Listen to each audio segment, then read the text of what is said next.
Sosok pria bernama asli Peggy Setiawan tiba-tiba muncul membuat video klarifikasi soal kasus pembunuhan Vina di Cirebon. Namun, sosok Peggy kali ini bukanlah pria yang sebelumnya ditangkap sebagai DPO kasus. Peggy Setiawan buka suara setelah fotonya ramai beredar di sosial media dan menarasikan sebagai otak pembunuhan Vina dan Eki. Pria asal Cianjur itu kemudian memberikan pernyataan yang didampingi sang ayah. Ia menegaskan jika dirinya tidak ada hubungannya dengan kasus yang menewaskan Vina dan Eki. Jika ada yang tidak percaya, Peggy menantang siapa saja untuk menemuinya langsung di Cianjur. Dilansir dari Tribun Jakarta di akun Facebook Peggy Setiawan 1978, ada foto Peggy mengenakan jaket geng motor Moonraker.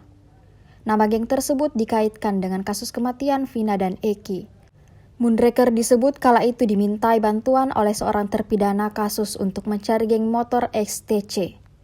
Assalamualaikum warahmatullahi wabarakatuh. Saya atas nama Peggy Setiawan dan ini orang tua saya atas nama Cecep Dahlan Setiawan ingin mengklarifikasi tentang masalah yang lagi viral sekarang, masalah pembunuhan Vina di Cirebon. Itu sedikit pun saya tidak ada sangkut pautnya sedikit pun. Dan apabila kalian tidak percaya tentang pernyataan saya ini, datang ke alamat kami. silakan datang ke alamat kami yang berkediaman di Kabupaten Cianjur, Kecamatan Pacet, Desa Gadog. Sekian pernyataan klarifikasi dari saya.